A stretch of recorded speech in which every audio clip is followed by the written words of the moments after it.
Right, so we're going to be talking about autism spectrum disorder. So what are the causes of autism spectrum disorder? All right. So it could be genetic, hereditary, medical, immunological, environmental. It's not so obvious what the link is, but boys seem to have it more than girls. It's genetics. Older parents seems to be a link. It could be hazardous chemicals, smoking, mother with taking valproic acid, misoprostol. So any medications during pregnancy. It's an increased risk for children with Fragile X syndrome, neurofibromatosis, congenital rubella syndrome, Down syndrome. As we discussed earlier about Down syndrome, 7% had autism, and premature low birth rate. So these are just links, though. So we don't 100% know. So some assessment, it's a DSM-5 diagnosis, so you need to have 6 or more of the DSM-5 in order to qualify as autism spectrum disorder. And it's a big spectrum, so it can go as low as like just Asperger's is the lower kind, and autism can go like total impairment, not talking. So there's a big that's why it's called autism spectrum disorder. So the impaired social interaction could be lack of a spontaneous seeking to share, enjoyment, interest in others, achievement with other people. So it's just not interested in that like friendship feeling, I guess is the way to put it. They'll have a lack of emotional reciprocity, like they don't want to have that as much. They'll have a failure to develop peer relationship appropriate to the developmental level. So these are just, and there'll be a marked impairment in the use of multiple nonverbal behaviors, such as like the eye-to-eye gaze or facial expressions or body posture and gestures to regulate the interaction. So their body language as well, nonverbal and verbal, they're just going to have a really hard time understanding that language. All right, so qualitative impairment of communication would be a delay or total lack of spoken language, not accompanied by attempt to compensate through other memes or like gestures. So they're not going to use their, like they're not going to be like aware of that kind of communication. There'll be a lack of spontaneous make-believe play, social imitative play, appropriate for developmental level. I know when I was a child, I used to play house, so that may not be occurring. They may not do that. Stereotyped or repetitive use of language, idiosyncratic language. What I know is repetitive. They may be really have stereotyped repetitive, like banging the head, spinning, so just be aware of that. Another qualitative would be adequate speech marked impairments in the ability to initiate or sustain a conversation. So they're just having a really hard time with conversation. So these are just, there's impaired social interaction, qualitative impairment in communication, and then there's the third category, which is referring to restrictive, repetitive, stereotyped behaviors, interests, and activities to look for. So persistent occupation with parts of objects like an eraser, pen, pencil. Stereotyped and repetitive motor mannerisms we'll talk about more in the clinical manifestations, but that's our like head banging as our example.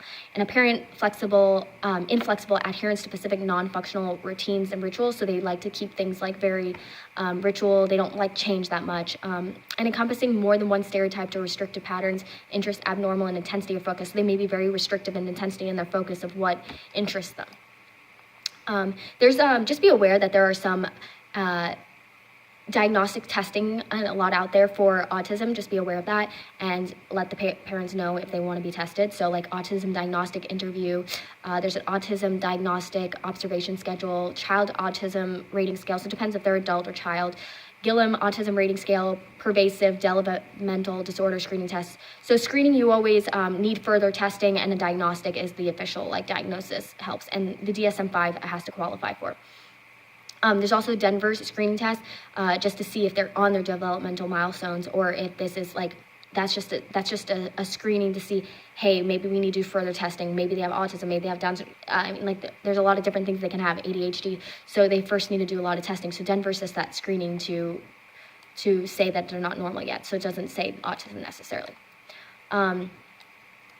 So some clinical manifestations, we're going to talk about the common signs and symptoms that you would see with a autism patient. So they're very unusually distressed when routine is changed. So they'll act up with intense tantrums like, no, I don't want to do it, or no, and then just don't stop, you know what I mean? So they're really like very aggravated. They can't, I mean, normal kids do have tantrums, but like, you know, like, and they get really mad, you know, so you get the point.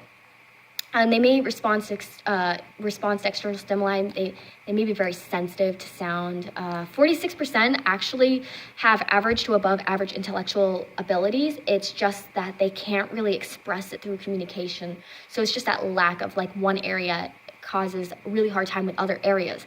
So the common things you're going to be looking for is that stereotyped body movement, the spinning, the head banging, the rocking and flapping. It just depends on the child what would manifest.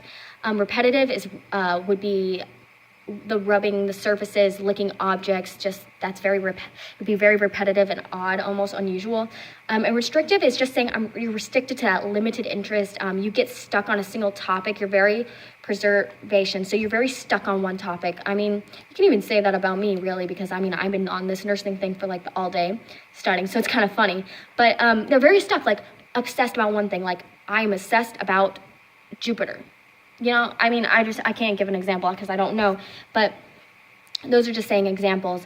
So this is going to be, you're going to see this in the first 3 years of life. You're going to start to see as they develop their communication skills, something's not right, especially when normal children are usually use the Denver developmental screening. The nurses and doctors may be able to pick up on this as they hit those milestones. And there's ways to do that, and I'll share that. So there'll be inappropriate play with toys. There'll be inability to relate to others, inappropriate laughing or crying at times, hyperactivity or passivity, whatever. It could be go either way. Oversensitive, undersensitive, poor speech or lack of speech, strange attachment to objects, like very obsessed about a pencil. A lack of awareness of danger, so like they're just not aware of that communication, so like they just cross the street and like a car crosses, I didn't know, you know, that attitude. And difficult dealing with changes in routine, as I explained, the tantrum, no, I don't want to do it, you know, you know. So that's just remember that those are the main signs. Overly sensitive to sight, hearing, touch, smell, and taste, I mentioned as before. Has short attention span. They're not really listening to you for that long periods of time. Impairment in ability to organize their responses correctly. So that's a communication impairment. And they'll have very narrow interest. They're like not interested except for their little pencil. So very restrictive interests.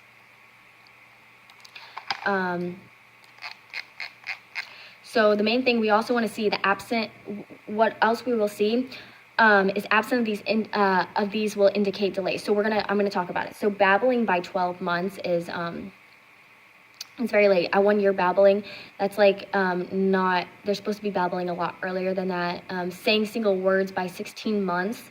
So this is saying that there's a delay. So babbling by 12 months, saying single words by 16 months is a little late. Saying 2 words spontaneous by 24 months. So everything's just a little bit later, basically. They'll gesturing, pointing, waving, bye-bye at 12 months, so like way later. Losing any language or social skills at any age would be a sign of something not right. So just know that everything would be delayed. Like you would see those developmental milestones, and remember to know those developmental milestones because then you can differentiate. Now let's just talk briefly about the interventions and the care you would give for these patients. So there is behavioral management therapy. Early response behavior interventions help. Applied behavioral analysis, positive behavioral support, pivotal response training, discrete child teaching. So these are just all different options for behavioral management. You know, like use positive feedback. If the child does something right, just say, oh wow, that was so, like, acknowledge it so they know, and don't be so harsh on them when they do something wrong. Another thing is because they can't sometimes joint understand, they'll have to have joint attention therapy, which be like pointing, showing, coordinating looks between the person and the object, because this usually comes natural to someone, and for them, they'll just need that help in understanding that, and it takes a little time, so that's a therapy. Parent-mediated therapy, in therapy, they'll have to teach you what the parent is supposed to do. Occupational therapies, who may be going to assist with the ADLs and the IDLs. Physical therapy is going to help in build the motor skills, strength, and posture. There's a speech language therapy, so it's a lot of therapy for these kids. Verbal skills, nonverbal communication, There's PCs. There's this program called Proloco to Go, which helps with pictures and communication to help build them. They're just a little behind. So there's also social skills training. So it's really a lot of therapy when it comes down to it. You still want them to participate in school, so they just need a lot of extra help. Friendship training interventions for the social skills.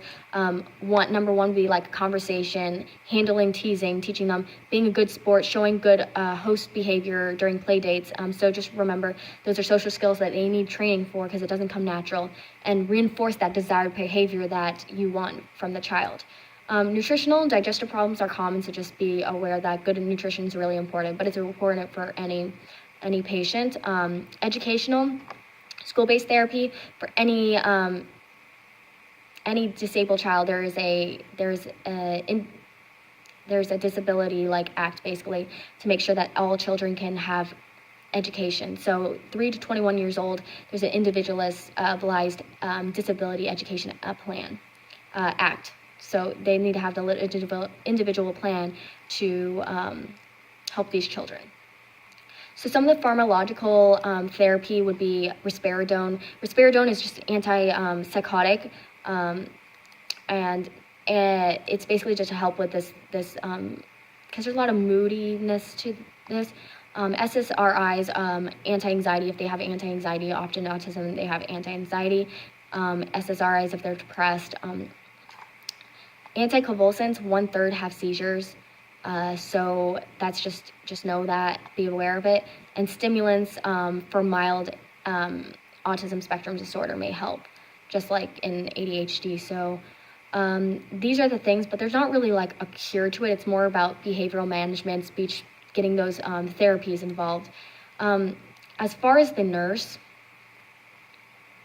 let me talk about the nurse, of what we would do because they come in for other problems. They may have other diseases. So how would the nurse deal with a patient if they had autism? Just be aware as a nurse, no eye contact. No eye contact doesn't mean they're not listening. It's just they don't understand social cues sometimes. Encourage the parent to bring the new favorite object from home. If they have their pencil and they just need to have the pencil, bring it from the hospital, make them cooperate better. It's not such a big deal. You choose your battles. Parent may have a caregiver role strain, so request respite services for that parent. The parent may be exhausted.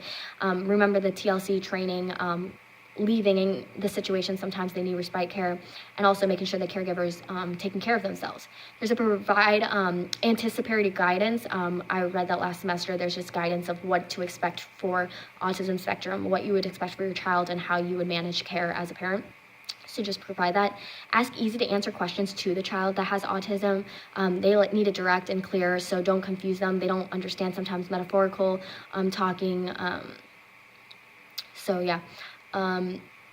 So ask easy to answer questions. Orient the environment so it's comfortable for them.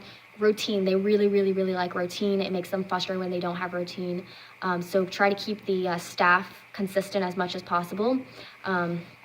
Plain, simple language is the way you would approach, and patient may not want to wear the gown, so just don't harbor on those kind of things. So this is everything you need to know for autism spectrum disorder, and it's a lot about therapy and involving education, speech therapy, all that stuff. So just be aware, and that's it. Happy studying!